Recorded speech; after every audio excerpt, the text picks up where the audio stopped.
Hello, Betty. Hello. What happened? Why do you look so dull? Oh. I told you earlier that I am trying to make a cold cream emulsion, but I can't decide which surfactant would be best to solubilize my emulsion. I see. You can use HLB scale to figure out which surfactant would be the best choice for your cold cream. Sounds good. But what is HLB scale? HLB is hydrophilic lipophilic balance. एक surfactant में hydrophilic और lipophilic portions का balance होना चाहिए। HLB scale को sir William Griffin ने 1949 में बनाया था। ये एक आर्बिट्ररी स्केल है जो एक सर्फैक्टेंट के हाइड्रोफिलिक और लिपोफिलिक पार्ट्स में कितना बैलेंस है बताता है। Important points to remember. First, HLB scale non ionic surfactants के लिए ही बेस्ट सूटेबल है। HLB स्केल का यूज हमारी प्रेडिक्शन पावर बेस्ड है। ये हमेशा प्रेडिक्टेड रिजल्ट्स नहीं देता, कभी कभी अनप्रेडिक्टेड रिजल्ट्स भी आ सकते हैं। लास्ट, हमारा इमल्शन किस तरह का बनेगा, ऑयल इन वाटर या वाटर इन ऑयल, हमारे इमल्सिफाइंग एजेंट पर डिपेंडेंट होता है। अगर 3 to 6 HLB का सर्फैक्टेंट है तो वाटर इन ऑयल इमल्शन बनेगा। अगर 9 to 12 HLB का सर्फैक्टेंट है तो ऑयल इन वाटर इमल्शन बनेगा।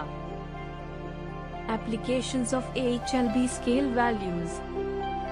दो अलग तरह के ऑयल्स को एक साथ मिक्स करने के लिए 1 to 3 HLB वाले सर्फैक्टेंट यूज करने चाहिए।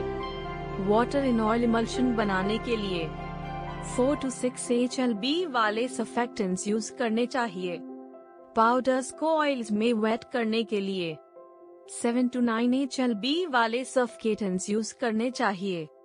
सेल्फ इमल्सिफाइंग ऑयल्स के लिए 7 to 10 HLB और ऑयल इन वाटर इमल्शन के लिए 8 to 16 HLB वाले सर्फैक्टेंट्स सूटेबल है। डिटर्जेंट सोल्यूशन बनाने के लिए 13 to 16 HLB और ऑयल को वाटर में सॉल्युबलाइज करने के लिए 13 to 18 HLB वैल्यू वाले सर्फैक्टेंट्स यूज करने चाहिए।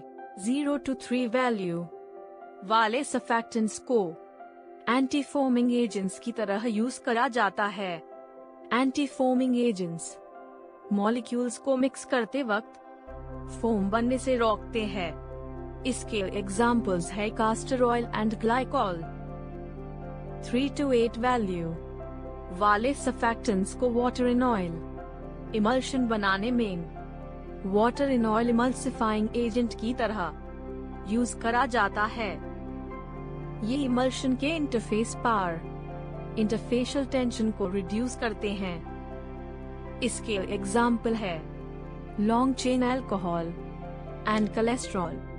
7 to 9 वैल्यू वाले सर्फैक्टेंट्स को वेटिंग एंड स्प्रेडिंग एजेंट्स की तरह यूज करा जाता है। ये लिक्विड की इंटरफेशियल टेंशन को रिड्यूस करके उनकी स्प्रेडिंग एंड वेटिंग प्रॉपर्टीज बढ़ाते हैं। इसका कॉमन एग्जाम्पल है डिश वॉशिंग सोप।